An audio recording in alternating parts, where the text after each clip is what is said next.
They told him, "You are too good, but you are too black." And they tried to silence him. But he broke his silence in such a moment that everyone was unmasked. My name is David Johnson. I'm 41 years old. I grew up in Texas. My dad was a truck driver. My mom's a nurse. For 15 years, I worked as an engineer for a large energy company. I'm married, father of 2 daughters. I've built my life around my work, my family, and the values I believe in. But sometimes, no matter how firmly you stand, the system does its best to break you down. It all started at the end of 2021 in the middle of winter. The company had a big launch saying we are starting a new era. And with that launch, a new executive came in, Bradley Moore. The first thing he said when he introduced himself was, "I'm from Harvard. Where I come from, results speak." He was so confident, he acted as if we all had to be crushed under him.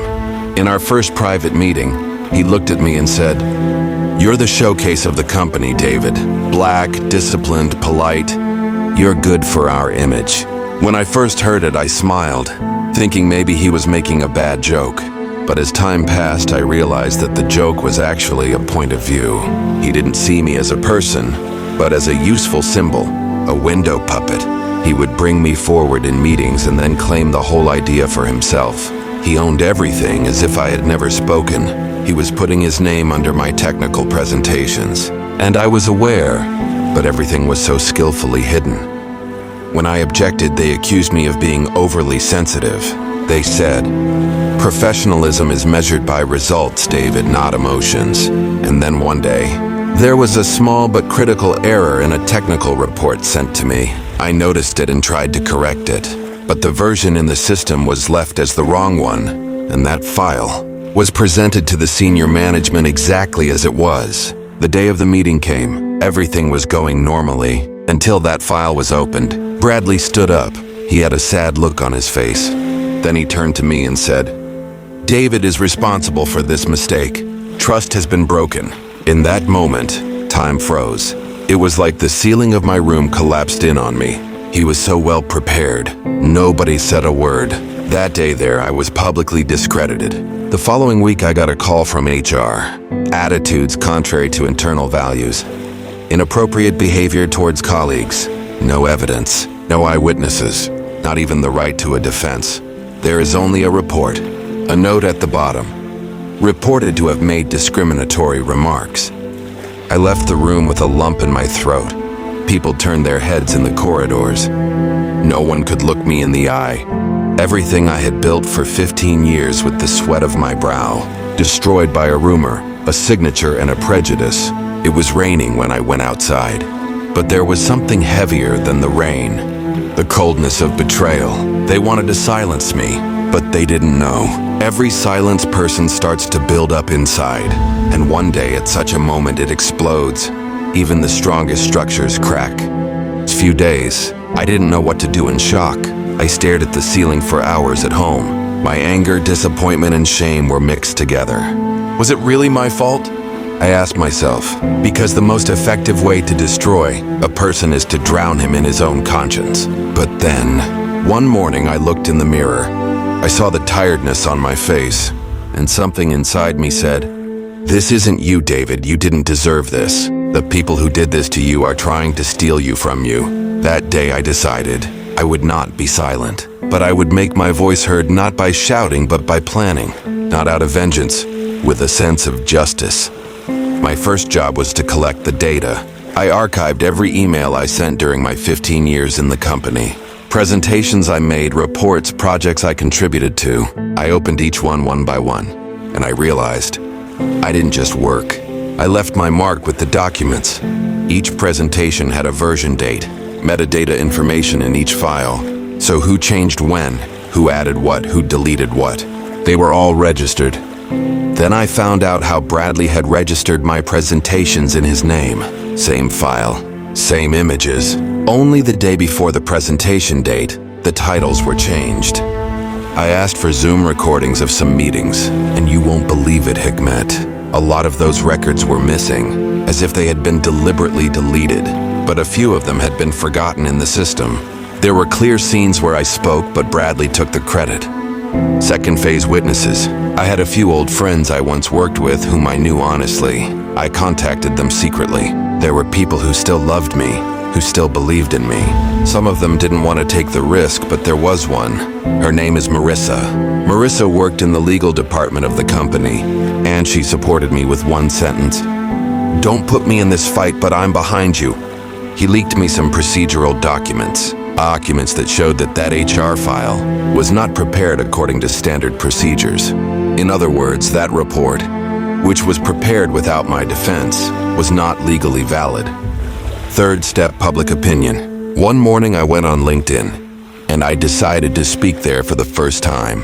I made a soft introduction. You have no idea how racial discrimination in the workplace makes some of you feel. I didn't give names, but I described my experiences with metaphors.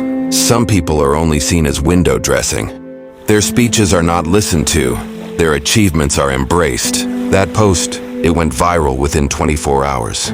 Thousands of comments, messages of support, similar stories, and then a name dropped into my private message box. Angela Moss, a reporter for a business magazine. She offered me an interview. He asked me to tell you everything, but I was still careful. It was not yet time, because I still had my biggest ace up my sleeve. An email signed by Bradley Moore himself. In it, he wrote the following: "David will prepare the presentation, but for the image of the company, I should present it." That's it. It was the sentence that would end a career. That mail was the poisonous evidence that would unmask him. I planned every step. I listed all the documents chronologically with a timeline. I marked the points where the dates of the slanders against me did not match the facts. Through a friend, I found a good lawyer, a woman who specializes in racial discrimination cases, not just employment cases, Lisa Thompson. She looked at the file, then she looked up and said, "David, this is not just your fight. This is a fight against the rot in the system. Are you ready?" I nodded. "I'm not going to shut up anymore, Lisa. Now it's my turn to speak." And that day, we took the first step. And that day came. Months of silence, nights of preparation, and the reckoning of every word I had ever uttered were lined up in front of me at the door of that courtroom. Lisa, my lawyer, turned to me as she put on her glasses and whispered only this: "Are you ready?" I took a deep breath. This is the question I've been waiting years for. I'm ready. When we walked into the living room, Bradley was already there. Coffee in hand, relaxed, arrogant, as if he was walking into a presentation at Harvard. But when our eyes met for the first time, the look of contempt in his eyes broke, because in front of him was no longer a man who remained silent, but a man who turned his silence into a weapon. First evidence, the emails. My name on the original presentation file was deleted the moment it was sent, and in its place, Bradley's name was pasted. The metadata spoke no lie. Each file had a memory, and that memory spoke for me. Second evidence, Zoom meetings. A private meeting with him was recorded.